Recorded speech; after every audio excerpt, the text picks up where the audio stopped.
Antes de começar com o podcast Mutum, você lançou um programa também pelo YouTube que era o Alpiste de Gente. Como é que era isso? O Alpiste de Gente, eu tinha um canal que ele durou de 2008, isso era no YouTube, também no Facebook, ele durou de 2008 até 2012, por aí, que se chamava Diário Preto. E aí eu falava sobre as questões raciais e aquela coisa toda, as denúncias, então era muito arraigado nas denúncias e tal. E aí eu passei por um estágio logo depois, que não é fácil, né, gente? Acho que a gente que está aí no front, lidando com todas as questões raciais, a gente sabe que tem momentos que são bastante críticos na nossa vida pessoal. E eu passei por um período de uma depressão. E eu fiquei sem escrever, eu fechei o canal, era um canal que tinha bastante seguidores. Fechei o canal, parei. E aí isso culminou também. Hoje em dia eu consigo fazer essa relação. Culminou com o nascimento da minha filha Negra Rosa, em 2012. E aí, quando foi nesse período, eu voltei a escrever.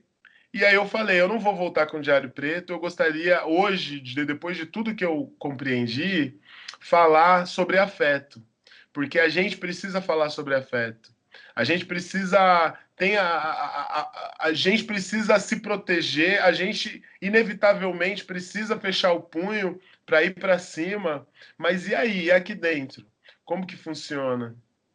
Então eu comecei o Diário Preto, que foi uma saga de uma série de poesias que geralmente falavam sobre afeto, falavam sobre as questões mais duras também, sobre o desamor, mas se pautava muito em cima do afeto. E aí, com esse trabalho do Alpiste de Gente, não, foram centenas de poesias que eu fazia em vídeo e já subia para o YouTube. Elas estão hoje disponíveis ainda, né? E aí eu comecei a fazer isso. Então, no começo, eu lembro que eu me coloquei um desafio e eu falei, durante 20 dias, todos os dias, eu vou fazer um vídeo de poesia. Então eu Você pode dar um acordava. exemplo de uma poesia dessas? Ah, com certeza. Quer que eu recite agora? Por favor. Então vamos lá. Eu acho que uma das poesias que foi um boom na época é uma poesia que falava de sorriso. Eu costumo brincar que foi um dia que eu acordei muito triste e eu só escrevia, estava só escrevendo coisa de cortar o coração. E eu falei, eu vou escrever uma poesia que, que me anime, né? Então foi essa. Todo dia eu tenho um sorriso que deixo comigo guardado. Quando vejo que é preciso, não me faço de rogado. Boto para fora da cara, pois sorriso gera cura. Sorrir faz bem para a alma, para quebrar a vida dura. Seu sorriso me alimenta, ilumina o meu dia. Aquela risada de graça que aguça a alegria, que conforta a nossa mente. É aquela risada alta que contagia o ambiente, preenchendo o que nos falta. Só que tem vez que falta, pois o clima anda tenso. Tem hora que eu tranco tudo, não falo, não choro, só penso. E feito uma unha lascada, fica arranhando por dentro. Sem sorrisos nessa guerra, a gente perde o centro. Mas quando eu vejo que eu não tenho, eu me contento com os que vejo e vou inflando o peito para longe desse defeito. Uma velhinha gargalhando, um rapaz dando risada, um casal rindo e se amando. Sabe aquele sorrisinho de beirada? Por isso eu não abro mão de ter o sorriso comigo, pois quando o mundo pesa, sorriso vira abrigo, sorriso vira escudo, sorriso bom não dá falha, quando o saudável nos enche de vida, esse sim nunca dão falha. Vença o mal com o seu sorriso e pro mau humor dê risada, se olhe no espelho e sorria, sorria. E aí, não deu uma melhorada? Sorria, coisa boa e ainda de graça. Meu amigo, minha amiga, se permita, apenas faça. Se o sorriso lhe vier, não se acanhe, não disfarça. Se o sorriso lhe quiser, deixe que te satisfaça. Sorria. Essa poesia. Parece a receita perfeita para esses momentos que nós estamos vivendo agora de crise sanitária, econômica. Parabéns, parabéns. É muito bom. De onde veio a ideia de você sair, então, do programa para fazer o podcast, o Mutum? O podcast ele começou agora no isolamento, né? É Então, recente. é recente, o podcast é recente. Quando entrou no período de isolamento, a gente começou essa fase, enfim, pesarosa, né?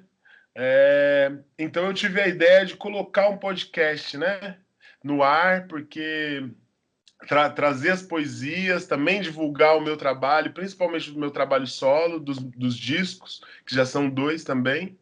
Então eu vou mesclando, trazendo as poesias, que é uma forma também da pessoa, às vezes nem sempre você vai estar na frente de um vídeo assistindo, e aí traz também aquela minha vontade antiga que eu queria ser radialista. Aí eu fico aqui, produzo meu próprio programa, tranquilo, sem se preocupar se tá iluminado ou não. Eu faço muito vídeo, mas daí eu falei assim, pô, essa experiência é legal também. Porque eu escuto muito podcast, sabe? Eu vou dormir escutando podcast, fico às vezes nos momentos. Então eu pensei, bom, eu acho que é uma forma legal de colocar a sua arte. A pessoa às vezes está limpando uma casa, está sentado, bota lá o som e a poesia continua entrando dentro de casa, dentro da cabeça, dentro da vida. Estou E, gastando as possibilidades para a poesia estar sempre no ar. e a carreira como cantor solo? Como é que começou? Carreira como cantor solo, ela surge ela surge um pouco depois do Alpiste de Gente, já estava no Aláfia, né?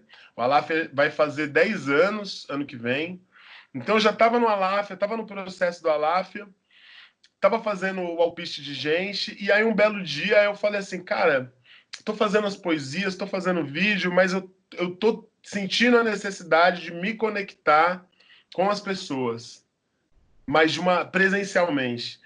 Então eu lembro que a primeira vez que eu levei ao público, eu lembro que eu fui numa praça em São Paulo, entrei na internet, falei, ó, quem quiser escutar poesia, o público que já a frequentava, eu escrevi, quem quiser frequentar poesia, na quarta-feira, às 4 horas da tarde, eu vou estar na praça tal e vou começar a fazer o exercício das minhas poesias.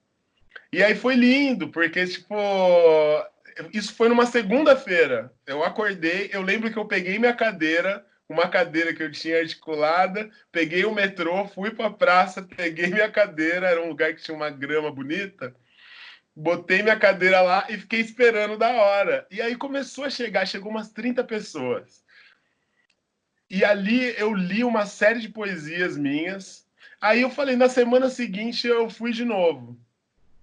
Fiz de novo. Na outra semana, na quarta, fiz de novo. Aí uma produtora de uma cidade aqui de São Paulo, de Franca, chegou e falou: Jairo, você não quer vir fazer aqui no Centro Cultural isso? Aí eu fui no Centro Cultural. Aí depois uma outra pessoa aqui de São Paulo, num festival que estava tendo, né, de cultura negra, chegou: Jairo, você não quer fazer isso no festival? Eu falei: quero. Aí nesse daí eu já chamei 2 amigos do Aláfia e falei assim: vamos fazer comigo?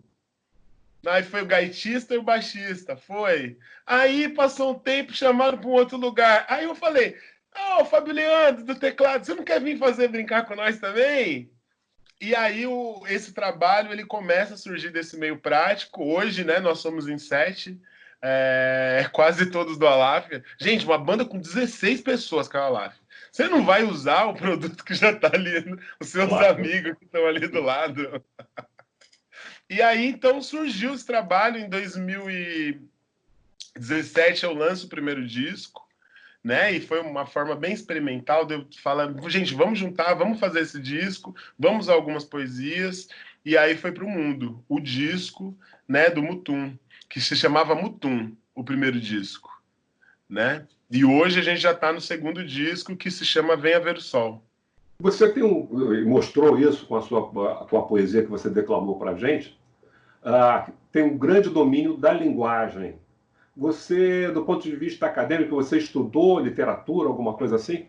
Cara, eu não estudei literatura, eu posso dizer que eu sou filho de professora. Eu acho que isso já é um Já estudo. está tendo aula todo dia em casa.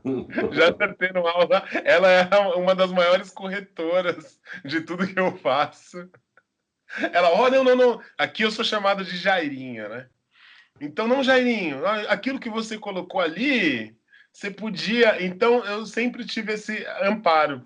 E o teatro, né? O teatro sempre me trouxe muito suporte e também para pensar. Então, eu geralmente, quando eu vou pensar a poesia que eu escrevo, eu estou pensando também na ação e na movimentação que ela pode gerar através de mim. Então, tem essa. Eu acho que o que eu posso atribuir, eu acho que uma explicação que eu posso dar é isso: é uma mãe professora e o teatro, né? Que me trouxe bastante embasamento, bastante leitura. E como é que E você começou com o teatro? o teatro eu comecei. Foi quando eu entrei na faculdade, eu entrei para fazer faculdade de comunicação, publicidade. E aí eu estava fazendo faculdade, eu sempre fui muito brincalhão, muito. E aí uma amiga na faculdade chegou e falou: Jairo, cara, leva muito jeito para fazer teatro. Você viu que aqui na faculdade tem um núcleo de teatro? Eu falei, o Tunc. Eu fazia teatro na Universidade de Mogi das Cruzes. Aí eu falei, vou conhecer. Aí fui conhecer o teatro, vi aquela coisa bonita acontecendo, todo mundo lá, se divertindo demais. E aí, então, eu comecei a frequentar o núcleo. E aí, ali começa a minha história com teatro. Ali eu começo a fazer teatro, começo a participar desse núcleo, fiquei 2 anos e meio, a gente fez algumas peças, era uma estrutura maravilhosa, porque era dentro do teatro da própria universidade, que era enorme e com estrutura. Então, as peças aconteciam ali, os ensaios aconteciam, então eu tive uma vivência de teatro que começou dentro disso, dentro de um teatro. Isso daí foi bem bacana. E aí, depois, eu acho que daí depois vai se fundindo com as outras histórias, porque daí eu participei de um concurso de beleza negra, né, pela revista Raça, ganhei esse concurso em 96 para 97, e aí eu comecei a ir mais para São Paulo, porque a minha vida era muito Mogi das Cruzes e Suzano, que era muito próximo aqui. E aí, nessa de eu começar a fazer propaganda, TV, eu comecei a ter acesso a outros lugares, foi quando eu fui chamado tinha o Teatro Imprensa, que é o teatro, né, do Silvio Santos. A filha dele gerenciava esse teatro. E aí eu fui convidado para fazer uma peça no Teatro Imprensa, que era dirigida pelo Carlos Alberto Sofredini, que é um grande nome, né, do teatro e tal. E aí eu fui chamado, comecei a trabalhar, então foi a primeira vez que eu comecei a fazer um teatro profissional. O teatro profissional, ele entra na minha vida a partir desse momento, quando eu vou para o Teatro Imprensa, em 99, fazer o teatro. E aí as histórias são diversas. Nosso tempo está se acabando, mas eu queria saber de você uma coisa.